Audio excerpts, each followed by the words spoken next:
AstroPsych 400, podcast for sleep. It's time to go to sleep now. Time to surround yourself with positive vibes. You are who you are. Being weird is not a crime. When was the last time you tried something new? When was the last time you had a new experience? What was the best experience of your life? And what made it so meaningful? There are many ways that we can comprehend our existence. There is even a Hindu proverb or saying that there are three main mysteries of existence: the mystery of water to a fish, the mystery of air to a bird, and the mystery of mankind to oneself. And perhaps the more literal expression is man to himself, but why not woman to herself? The way we experience the world truly alters our states of being. It alters our perception of what we think reality is. And sometimes our experiences can allow us to understand that certain things exist, even if we aren't completely certain with empirical values. For example, one cannot always see electromagnetism, but we know that it exists because the totality of our experiences and our education and our understanding of even linguistic terms tell us that electromagnetism is something that is real. So our experiences can go beyond our first-hand acquired knowledge sets, and they can even go into more abstract concepts. And I think a very good way to begin is talking about object permanence, about how even if you cannot see an object, it can still exist. If someone picks up your coffee cup and walks into another room, maybe the kitchen, and they put it in the sink, and if you're sitting in the living room, you can't see the coffee cup, but you still know that it is there. It is out of sight, but it is not out of mind. Experiences also shape the way that we think and act. For the longest time, I was not a believer or supporter or follower of anything to do with Sigmund Freud. I thought that his material was absolute gobbledygook. But then I began to learn that a lot of the observations about what Freud was talking about came from experiences rather than feelings or emotions, or even putting things into a logical sequence. It was truly about experiences and the way that your parents acted towards you between the ages of 0 and 4 modeled and shaped your personality and your attitude and the choices that you make in life, and of course even sexuality. Freud liked to talk about sexuality very frequently. And I once asked somebody, what do you do in the therapeutic process when it comes to the concept of processing trauma?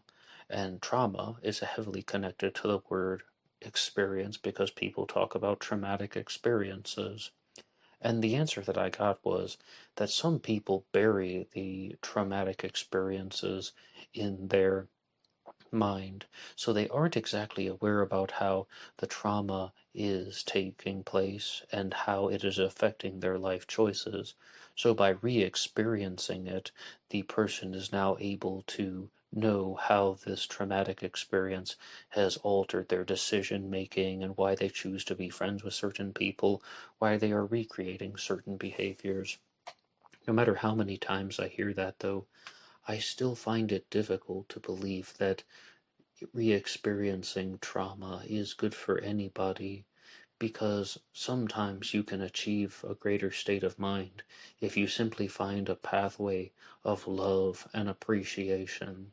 And so many people want to talk about this because there was this meme out there on Facebook that was saying that mean people might actually care more about you than nice people because they're more honest and they're more direct. And I responded by saying, Oh, yes, all the people who supported me and believed in me and cared about me and told me that I was strong enough to do this and I could accomplish this, and everyone who had my back and everyone who showed me friendship and kindness and generosity. All of those people must not have really cared. It was the mean people who cared the whole time. So I always think that there's this overrated, overinflated, and overused sense of language that gets attributed to mean people. And in short, some people are very mean in the conventional sense, and they're looking for excuses to justify their mean behavior, and they're trying to do very rude and inappropriate things, and then they want to rationalize and self-justify and consult their mind, their mental faculties, telling them that their mean behavior is a good thing. But in reality, it is unnecessary because these types of mean behavior just lead to more traumatic experiences. And the reason why it's called traumatic is because there is a negative connotation, and all these experiences, mean, bad, unfriendly, unwanted, I personally believe that though that means you're not supposed to have them. And it's a very controversial statement because some people insist that you're supposed to be sad sometimes, you're supposed to be angry at sometimes. And there's even the movie Inside Out, which talks about this very frequently. But I simply do not accept it. I believe that anger is an evolutionary response to injustice. Injustice meaning that it shouldn't take place. And even when it comes to feeling sad, you can cry tears of joy, but crying tears of joy means that it is a good thing. And some people say that without sadness or anger, it's like having the up without the down. But in the spiritual sense, love is all there is, therefore there can be no opposite. And I don't believe that we're actually meant to experience sadness or anger. That is why some people call these negative emotions. In fact, that is a very honest statement that some people insist upon, that we have positive emotions and negative emotions. And if they're negative, I don't think that we are meant to have these types of experiences in our day-to-day life. And some people want to use the negative experiences to manipulate other people by telling them that they want to justify them. But that is simply unacceptable. There is a very interesting discussion that people have about the word respect, and they're talking about how if you don't respect yourself, other people will not respect you, and that simply falls into the category of mental masturbation, because it is so unnecessary to think that just by playing a few word games that people are suddenly going to see the world the way that you do. It is more about making quality choices in life and creating good experiences with good quality people that allow you to have a stronger sense of well-being. And so much of importance should be placed on that, trying to spend time with people who also believe in peace, love, kindness, and generosity, people who are not mistreating you, people who are not trying to abuse you. These create experiences that are joyful and euphoric and strong and pleasant and wonderful. And there are so many ways that you can achieve this, and there's so many ways to remove toxic people from their lives. A big reason, though, that people get caught up in toxic relationships can heavily be connected to the concept of stimulation, that they are choosing to experience the extreme highs and the extreme lows. And it is something that I find to be rather bizarre, but in terms of emotions and feelings, it is comprehensible because some people are not attracted to monotone situations, or some people want very frequent changes in their life. The people who are the serial job hoppers, the people who don't live in one city for very long, the people who are nomadic. They want to experience change. They don't want everything to be the same. However, when it comes to experiencing emotions, some people try to put their emotions on a roller coaster. They want to experience very extreme highs, and then they will experience very extreme lows and they will feel bad. Then they will feel the extreme high again. And if this is done in an internal way, perhaps it can be somewhat beneficial to the person. But if it's done in an external way, when someone is projecting their extreme highs and lows onto the other person, it can be both very unpleasant but also very addictive. And some people truly seek these out because they experienced a lot of negativity when they were younger, and these negative emotions and experiences drove them to recreate the cycle of behaviors. Because you must have heard something at some point about how the brain simply does what is familiar. The brain will recreate familiar processes. And if someone is trying to recreate a cycle of behaviors, they're trying to tell themselves that what they experienced when they were younger is what should be, that they are meant to experience as that it was normal to them, even if it was abusive. That's why there's the famous line that the abused abuse. They're trying to find a way to justify the experiences that they had so they don't have to admit that they were abused and then their life was normal.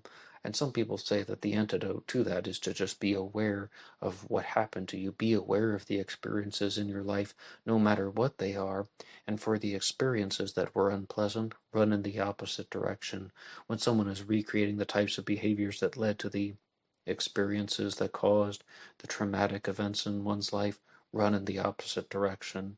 And I was once listening to a show called Yo, Is This Racist? Lovely title, by the way. But they said that if there's even one thing that you don't like about somebody, you don't have to be friends with them. And that is so honest. Some people say that you can choose your friends, but you can't choose your family. Well, you can choose your family. You can choose what role they have in your life. And you can also have a family member who is not a blood relative. If a husband and wife can get married and they become a family, someone can be close to someone and view them as a family member. Some people think that their best friends are family, and some people think that someone whom they've been helping a lot in life is on par with being a family member. It can be done. And I will reiterate a single statement. You decide what role your family members have in your life. And when on the terms of experiences, when you want to run in the opposite direction, you can decide the qualities in life that you feel that you deserve, the characteristics of a person whom you would want in your particular social circles, or in your workplace environments, or in your home life. And if somebody, once again, is not even meeting a single point on that, or they fall short on a single point, or there is a single problem with the person, you can create a system. You can have the ultimatum with options. Even Dr. Phil has shared this when he says that if someone does something that is bothering you, you can put options on the table. You can have consequences for their actions that they care about. If you do that again, then this will happen. There aren't any single consequences at all that are important to them, then you can end the friendship or relationship because that person is not being fair, they're not being honest, and they're not being empathetic. But let's discuss the positive experiences that we've had in life, because after all, I hope you're fast asleep now, but we want to surround ourselves with positive vibes. And when we look back on life, there are so many memories that we've had that can be used for positive experiences. I remember playing with a yellow balloon. I remember playing with a blue balloon. And with my yellow balloon, I thought that it was so fun that I wanted to drag it on the grass, and it popped. That is when I learned that the blades of grass are called blades for a reason. They can pop balloons. My sister and I were once playing with a blue balloon, and we were having so much fun that our other sister arrived, and we wanted to hide it from her, because we were being selfish, naughty little children, and I popped the blue balloon with a nail. Makes you wonder why all these nails and screws were lying around our bedroom floor, and kids will find all types of things. But when I look back on experiences, I really find that these are things that are the most entertaining components in the world. Even if it was something that wasn't the most glamorous moment, such as doing something selfish and sneaky as a kid, I find that no matter what I'm watching on television, no matter what I'm listening to on YouTube, that memories from the past are the biggest source of entertainment and laughter, and the thing that just allows me to be overwhelmed and overtaken by joy and euphoria. Again, even for something that I recognize it was inappropriate or immoral in the past, just the fact that at one time that the mind of a child was thinking in that particular direction. I want to hide a balloon from somebody else, so I'm going to pop it with a nail. And I've often find myself drifting off into daydreams, even watching television shows and just thinking about the memories of the past. And I am laughing so much harder at all the silly things that we used to do as kids, and not even completely amused at all by the events about what's going on in a television show, a sitcom nonetheless that is meant to make you laugh. So experiences can be very practical, and I often just look for the practicalities in life, because when I talk about dreams on AstroPsych 400, I want to be very clear that I was once told that dreams are meaningless, that if you see this particular image in a dream, it doesn't mean any specific fact or detail about your life. Now, that is a controversial statement, and some people absolutely reject it, and I'm even uncertain about it, about dreams being meaningless. But what I did notice was that dreams can be very practical because they allow you to think about things in a new creative way, and you can begin to have inspiration for creating music and poetry and fiction and all types of prose writing based on the things that you have seen in your dreams. So I do not think that they are completely meaningless. Instead, I believe that that statement was meant to say that when you see a particular image in your dream, or you have a dream about falling, or you have a reoccurring dream about somebody playing the violin or something like that, it's not necessarily tied to any particular memory or experience. But if we are going to talk about real memories or experiences, I think that it's very practical as well. Practicality is very important in life because when we look at practical thinking, we can evaluate the information and we can find lessons that need to be learned from it. And one of the most valuable and most wonderful things about self-evaluation is you are the teacher and you are the student. You can write out what you want and then you can find it. You're the person who is going through your life with a fine-tooth comb, and you're the person who is pulling out the questions and the answers. So it is definitely a way to reinforce confidence, assurance. It's a way to reinforce a self-image, or you can find things that you are good at and that you are passionate about because it's all about you. It is all for you. Self-evaluation can be very beneficial to you in so many ways, even on the terms of practicality. When you look back at life and you think about those silly things that kids do, and in adulthood, you recognize that it would be inappropriate if I were to do that now, because peace, love, kindness, and generosity are good things, and selfishness, unfairness, cheating, and stinginess are bad things. So I believe anyway, but people are welcome to believe things that are different than what I think, as long as they are not bringing about unwarranted destruction to somebody else. So in terms of the way that we experience the world, I was listening to an episode of MWAW TV, an absolutely wonderful name, so many letters. It means marvelous work on a wonder television.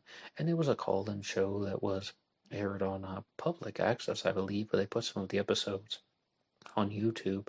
And somebody called in and said, no matter what life-changing experience you've had, no matter what eye-opening experience you've had, that was only you. That was just for you. And what he's trying to say is, other people are going to believe things that are different than what you believe. Other people are going to think about things that are different than what you believe and what you want to experience. And they are going to have their different life history. the totality of their experiences in life is going to push them toward a different belief system, a different hierarchy of values, and perhaps maybe a different view on morality and ethics. But I do believe that morality is somewhat universal, or even if that's not the right word, I definitely believe that some things are good and some things are bad. I do not believe that morality is relative. I definitely believe that there are very strong elements of good and bad in our world, and I don't believe that they were created by any particular person. I believe that they were created by almost an infinite form of existence. And that is perhaps a conversation for a different time. But what I think is more important now is to recognize that there can be a certain respect and appreciation for difference in our own life, because we can all know that other people have different experiences, other people have different psychological elements in their past, and if they aren't trying to bring about physical or emotional harm to you, and they aren't trying to bring about conflict to you, then a certain sense of um, mutual understanding can be achieved. And I have always said that the collective cooperation of humanity is what drives civilization forward.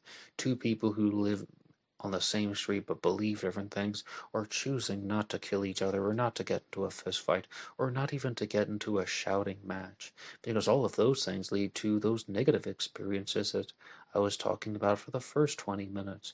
And I think that absolutely that is the honest to God truth, that there comes about a certain sense of negativity when people are choosing to fuel their own desires at the expense of another person, and I believe that that is bad. On the notion of how we can conduct ourselves in life and how we feel toward other people, I was once listening to the program Waterloo Road, which I've discussed here on AstroPsych 400, believe it or not, and one of the characters said, "I hate him." He was talking about hatred. He said, "I hate him." And a different character responded by saying, "You don't hate him. You don't hate anyone. You hate that you can't control him. When people do what you want, you like them. And when people don't do what you want, you say that you hate them." And that has been a very life-changing quotation for me, because I think that there is something that is so amazingly honest about that type of thinking, that it goes to show you that a lot of it is about power, and a lot of it is someone recognizes that someone is doing something that is against the collective cooperation of humanity. That person is being uncooperative and doing something to fuel their own selfishness, and if they are of the adult age, then they are looking back on life and they are not having those types of experiences where they recognize the behavior of a 5-year-old is different than the behavior of an 18-year-old. Instead, they want to hold on to those very negative experiences, the childhood selfishness, the desire to create unfairness, taking more than your share, wanting to have something so somebody else won't have anything, and then they are reinforcing that type of thinking into their adult lifestyle, and that creates a lot of trouble because it's all about self-justification. It's all about self-rationalization, where someone is trying to convince themselves that they have the authority to create these types of destructive actions. They have the ability and the desire to create these types of destructive actions, and that just leads to another cycle of unfortunate behaviors. And many people will choose the pathway of peace. I repeat, many people will choose the pathway of peace. Yes, indeed, they will, because they want to be free from this, especially people who are high in trait agreeableness. They do not want to have experiences that are going to lead them toward types of thinking which are unpleasant, destructive, or even going to bring about the negative emotions that we've talked about, such as anger and sadness. Maybe if you want to call something like distress a negative emotion, frustration as well. They want to lead toward euphoria and bliss.